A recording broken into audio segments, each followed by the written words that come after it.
John, quickly, I want to mention another Breakpoint commentary that you shared this week that you wrote along with Michaela S. Truth.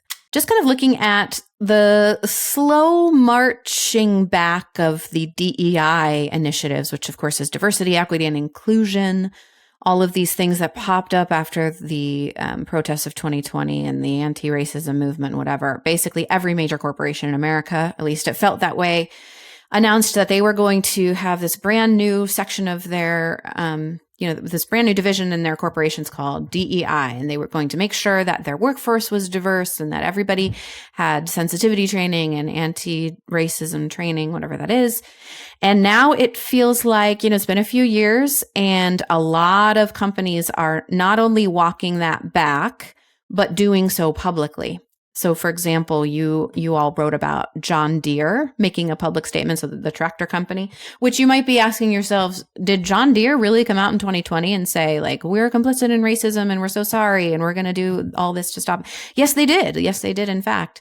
And now they've come out and said, okay, they are no longer going to do things like funding pride parades. They're going to remove their socially motivated messaging from their training materials. Basically, they're going to stop considering themselves a political actor and just sell tractors.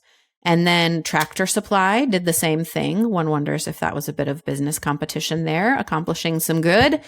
But there's a bunch of other major companies. I mean, we talked earlier in the year about Target kind of having a much quieter Pride Month, and a lot of cities around America, I mean, still having Pride parades, but they seemed to suffer a little bit in the way of corporate sponsorships this year, in ways they haven't in past years.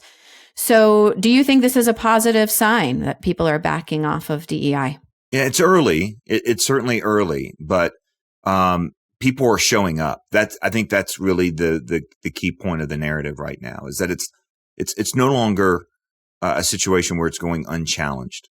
And I think especially at the corporate level, and that is meaningful in two directions. Number one is that there was just kind of this air of inevitability that this was just going to march over us and there was nothing we could do about it. And it was understandable. I mean, last June we talked about this. It just felt like, what are we going to do? It's like it's everywhere, over and over and over. But also because in the history of social movements, when the corporate sphere, we talked about different spheres and how that matters in a Kuyperian vision, that each of these spheres needs to take. Well, if you talk about kind of business, and how culture is kind of overrun with an ideology, good or bad, or, there's a social revolution. When the marketplace gets involved, it carries a really, really big point of leverage. You can see this in terms of, the businessman's revival in the early 1900s in New York, and the power that it had in maintaining Christianity in a increasingly secular city. You can talk about the sexual revolution and this collision with religious freedom that took place back primarily in the state of Indiana, and when that RFRA bill was being debated back in 2014, and then Governor Mike Pence and what happened there. And there's just all kinds of places, and we can look at the LGBTQ movement and we can say, yeah, man, it got schools quickly. It certainly got theater and the arts and television quickly. But man, when it started going into everyday places where people shop and do commerce, that was a whole nother thing. And a lot of these places have backed off this year. Target took a big hit, and deservedly so, for having, kind of a satanic transitioning, fashion thing that they had going on. Bud Light took a big hit, and rightfully so. And so there was just, I think, a way of noticing. And I remember being in a meeting years ago, thinking about some of these things and talking about some of these things with others. And, somebody who was a genius, and I'll leave him unnamed was it me? I haven't gotten his permission.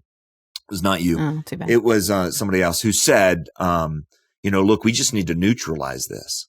They started to recognize the fact that the demands by the HRC and some of these other groups to get corporate compliance was not just corporate compliance, it was corporate activism. And the cost would be perceived as being too great for them not to be involved.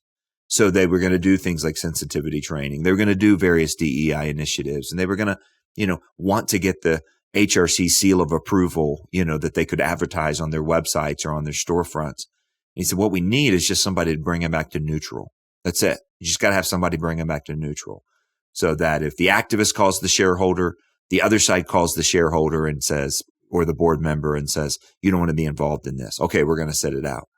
And we're starting to see that strategy is actually working, because there are folks that are actually employing that strategy, and it's working. Now, is the game over? No. Will there be a counterplay? Yes.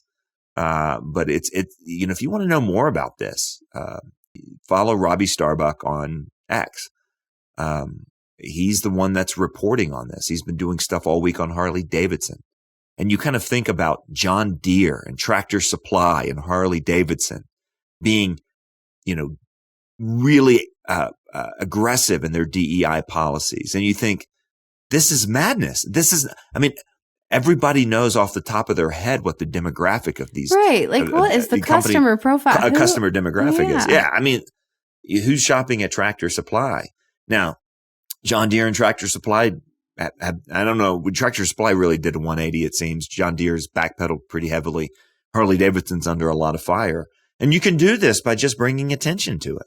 And so good for him. Good for him for doing it. And I think we did see at least a muted Pride Month. A lot of people noticed it.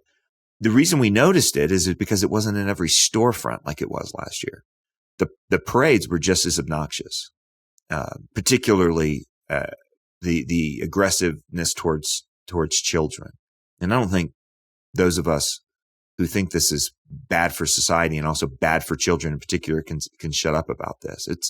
It's not good. There's things being allowed in the name of pride that would have gotten people arrested a generation ago.